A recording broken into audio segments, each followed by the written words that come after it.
Hi, I'm Anna. My life took a sharp turn 5 years into my marriage with Paul.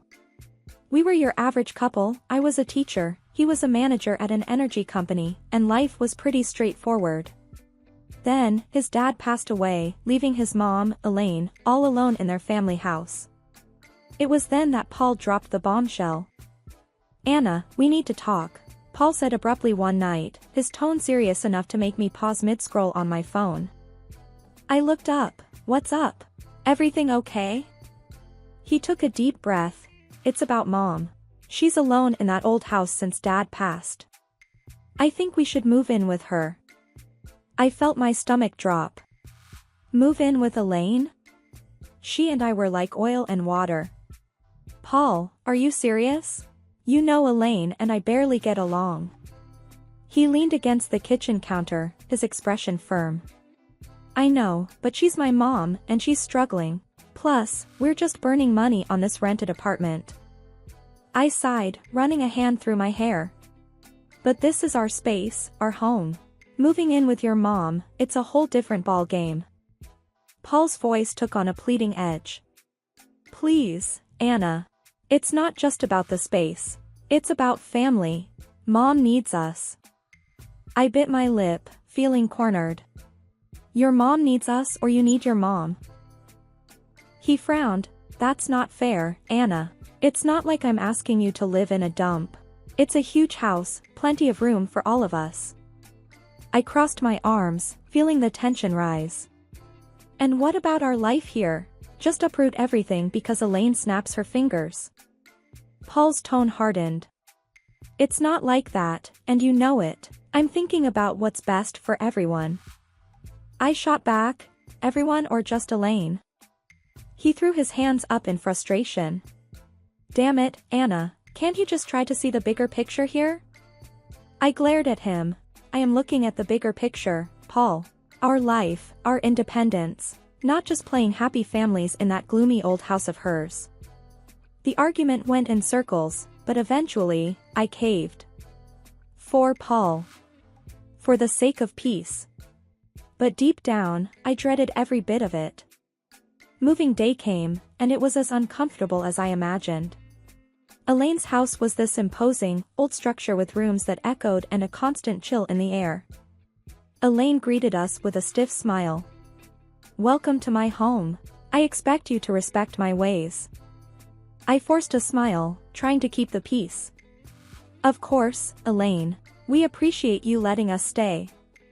But living with Elaine was like living with a hawk. She had a comment for everything. "Don't put the dishes away like that," or, "You're overwatering the plants."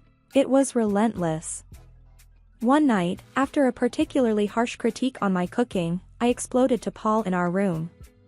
"I can't do a damn thing right for your mother. It's like living with a drill sergeant."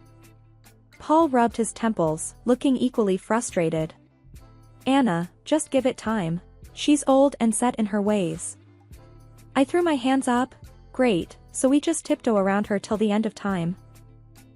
He didn't have an answer, and honestly, neither did I.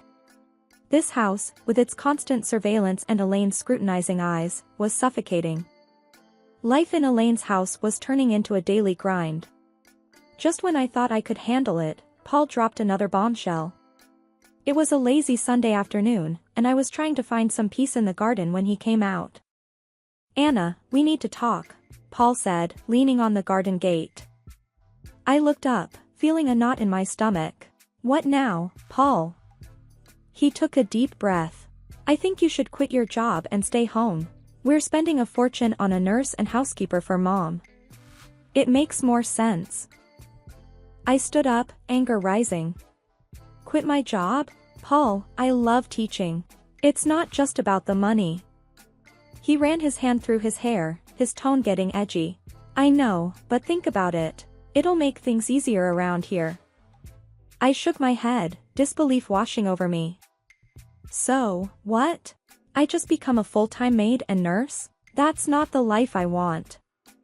Paul's voice rose. "It's not about what we want, Anna. It's about what's practical. My mom needs us." I glared at him.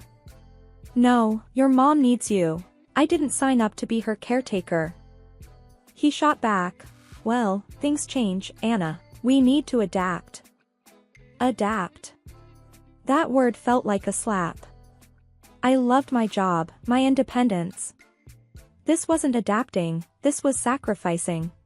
You know what, Paul? Fine, I'll do it. But don't expect me to be happy about it. He sighed, a look of relief crossing his face. Thank you, Anna. It means a lot. But it didn't feel like a victory. It felt like I was losing a part of myself. Quitting my job was hard, but the days that followed were harder. I was now a full-time housekeeper, nurse, and cook. Elaine, as always, had her 2 cents to add about everything. Those curtains need a wash, she'd say, or, the soup is too salty. It was endless. One day, I snapped. Elaine was criticizing the way I ironed her clothes, and I couldn't take it anymore. Elaine, can you just stop? I'm doing my best here. She looked taken aback. Well, I'm sorry if I have standards, Anna. I threw the iron down, my voice shaking with frustration. I'm not your servant, Elaine. I'm your son's wife. I'm here trying to help, and all you do is criticize me. There was a moment of tense silence, and then Elaine's expression softened slightly. I know you're trying, Anna. I'm just used to things a certain way. I sighed, feeling the tension drain out of me. I know, Elaine. But I'm not you. I have my way of doing things. From that day on, things were slightly better. Elaine toned down her criticisms, and I tried to accommodate her quirks. It was a fragile truce, but it was better than the constant battles. As time dragged on in Elaine's house, the atmosphere grew tenser, almost suffocating. Paul's behavior became increasingly distant and elusive. He was always late from work, and when he was home, he might as well have been invisible, holing up in the spare room like it was his sanctuary. One evening, unable to bear the silence and distance anymore, I cornered him in the kitchen. Paul, what's going on with you? You're hardly here, and when you are, it's like you're not even my husband anymore. He avoided eye contact, stirring his coffee absent-mindedly. Work's a nightmare right now, Anna. Just piles of stress. I leaned back against the counter, my arms folded. I get stress, Paul. But this feels like you're shutting me out. You're here, but you're not really here. He exhaled heavily, his gaze still fixed on his coffee. I don't know what you want me to say, Anna. I'm just really tied up with stuff. I wanted to believe him, to understand, but something inside me screamed that there was more to it. Then there was Lucy, Paul's sister, who made it her mission to add to the tension. Each visit from her was a trial. She'd look around the house with a sneer and quip, still stuck in this old dump, huh? I usually bit my tongue, but one day her taunts hit a nerve. Not all of us have the luxury to mooch off others, Lucy. I shot back. She just cackled, her voice grating on my nerves. Oh, look at you, playing the martyr in a haunted house. Pathetic. I clenched my jaw, holding back a barrage of words. Paul, ever the silent bystander, offered no defense. His silence was like another jab, another confirmation of the growing gulf between us. The biggest shift, however, came with Elaine. One day, she called for Lucy, her voice frail and desperate. Lucy, I need help with a bath. I can't manage on my own anymore. Lucy's response was cold and cutting. Help yourself, Mom. I'm not your caretaker. Elaine broke down in tears, and my heart couldn't take it. Despite our rocky history, I couldn't leave her in that state. I helped her with the bath, and something between us changed that day. Elaine started to warm up to me, treating me less like an intruder and more like a daughter. It was a welcome change, but it also highlighted how far Paul and I had drifted apart. The house felt colder, emptier, despite Elaine's newfound warmth towards me. The walls seemed to echo with the growing silence between Paul and me, a chasm that seemed to widen with each passing day. The chill in our home grew colder each day. Paul's late nights at work became a norm, and our conversations turned into mere whispers of their former selves. It was during one of these fleeting interactions that Paul dropped a new piece of news that would add to the growing pile of secrets and lies.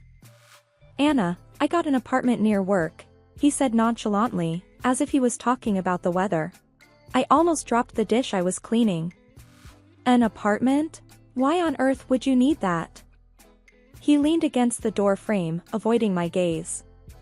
"It's just practical, Anna. Saves me the commute, especially with the late nights." I felt a surge of anger and confusion. "And you just decided this without talking to me? What are we, roommates now?" He shrugged, his indifference cutting deep. "I thought you'd be happy, less stress about me coming home late."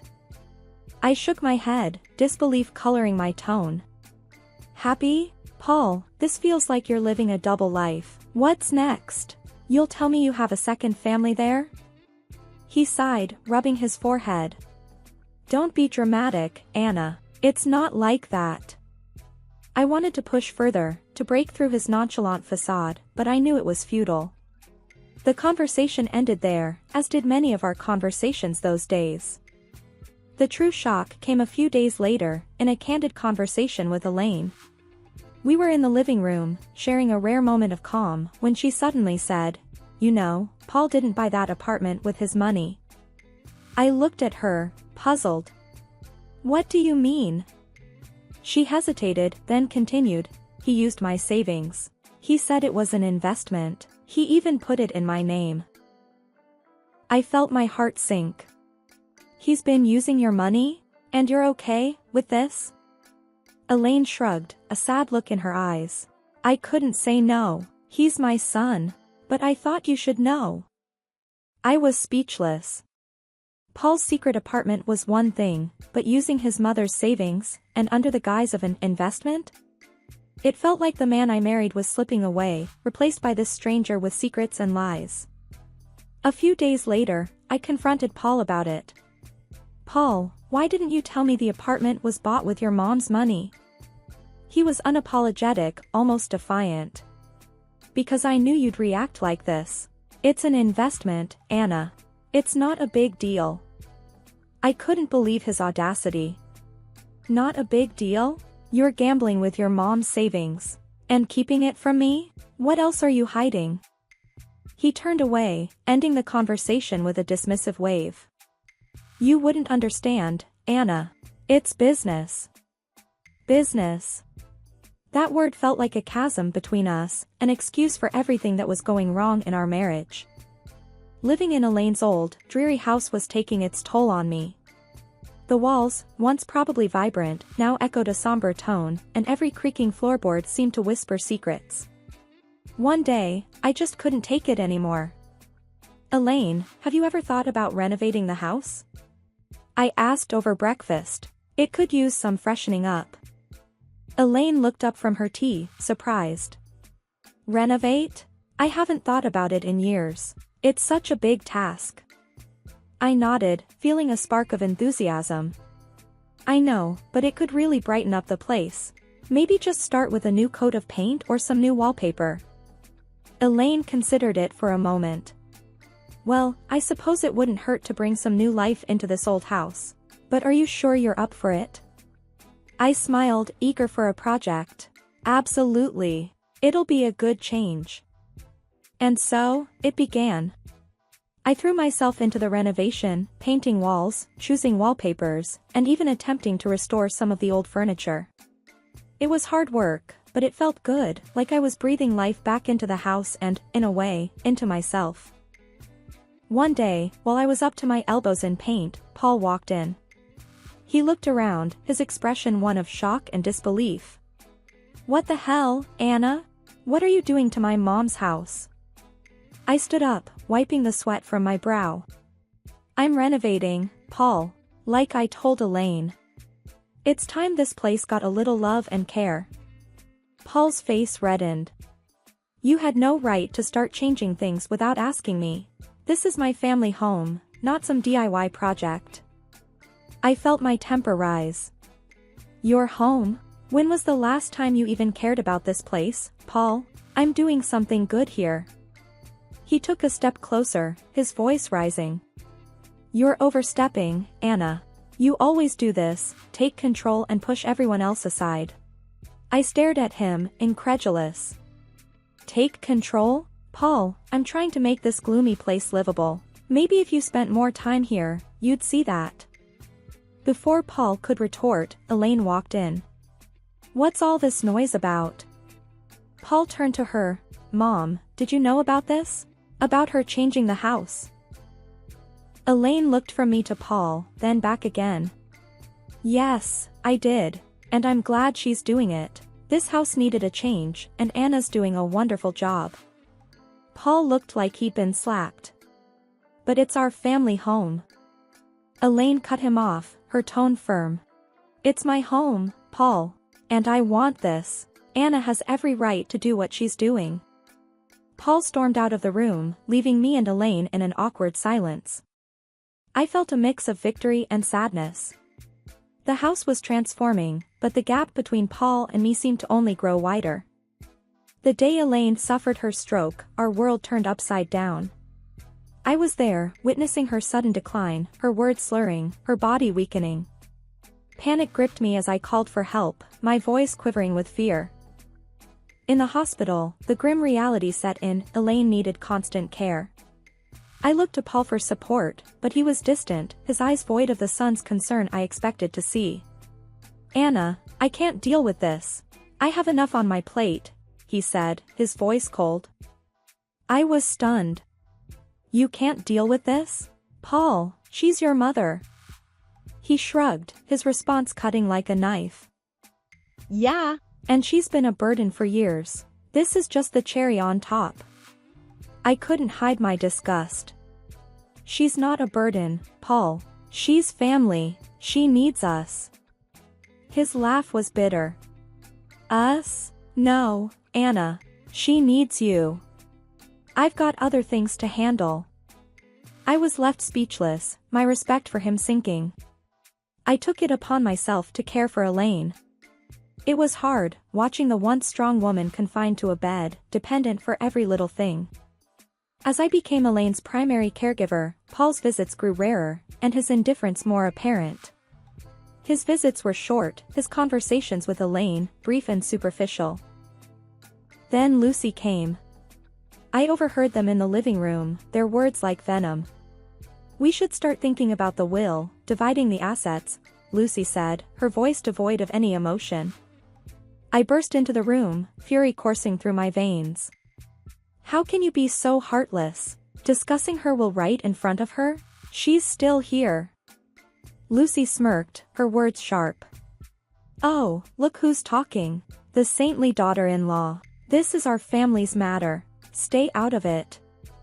Paul chimed in, his voice laced with cynicism. Anna, just drop it.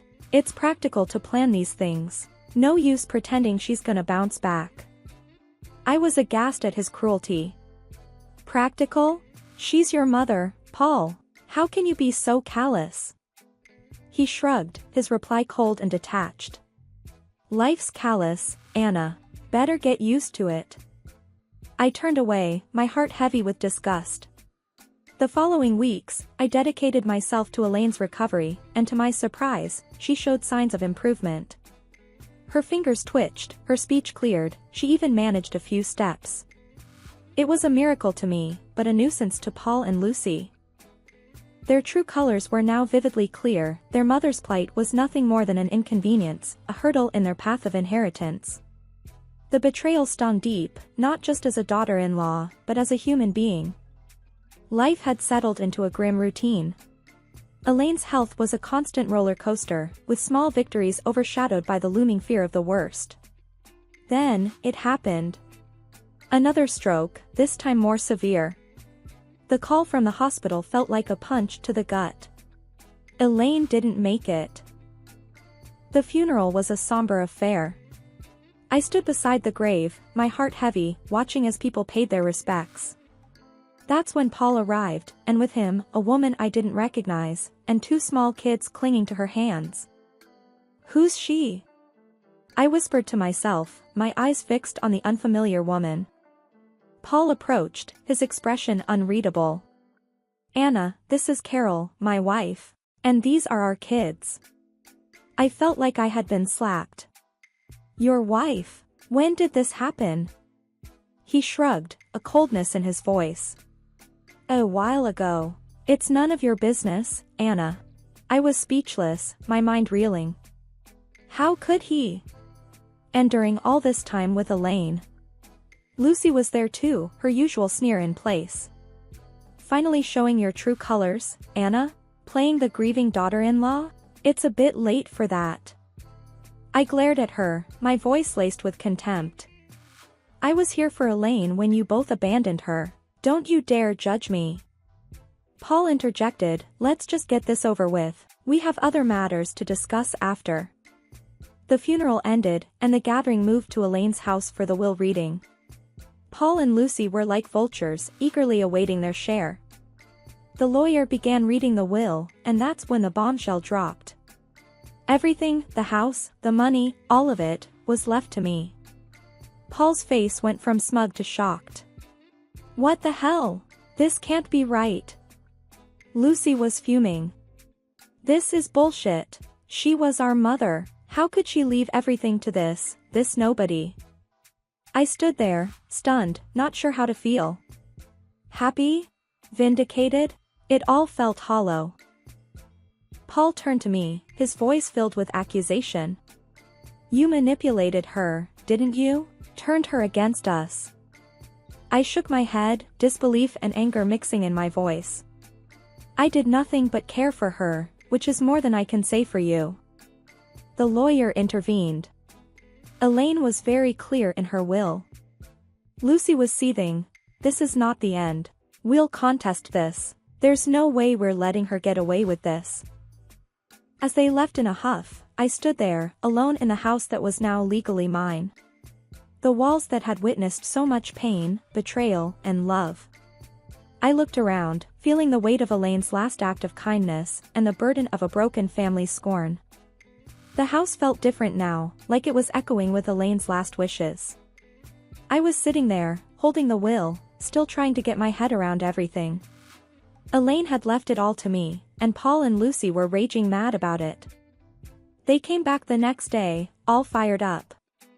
You really think you can just take everything? Paul burst out as soon as he stepped in. I looked up, tired but standing my ground. Elaine decided this, Paul. It was her choice. Lucy was red in the face, yelling, You tricked a sick old lady. We won't let you get away with this. I stood up, fed up with their nonsense. Tricked? I was there for her, unlike you two. She chose to leave it to me. Paul was fuming. So, you think you've beaten us? You think you can just snatch everything away? I let out a heavy sigh. I didn't snatch anything, Paul. Elaine gave it to me because she knew I actually cared. Their yelling didn't stop, but it was just noise against the truth I knew. I was there for Elaine when they weren't. The lawyer showed up with a video Elaine had made. Her voice filled the room, and she said it clear as day. I left everything to Anna because she was like the daughter I never had. She was there when my own kids weren't. She deserves it all. The room went quiet. Paul looked like he'd been punched in the gut, and Lucy started crying, finally realizing what they had done. After that, Paul and Lucy left, and all their threats just fell flat. I was alone in the big house, surrounded by the past and thinking about the future. I decided to divorce Paul. It was tough, but it had to be done. He and his new family had to move to a rental place. Lucy had her own mess to deal with, her debts and bad choices were catching up to her. As for me, I was standing in my new house, feeling sad but also kind of excited. Elaine's will wasn't just about the house and money. It was like she was telling me to be strong and make my own way. I decided to start over, use what Elaine left me to build something new for myself. The house, once a reminder of tough times, was now a place for new beginnings.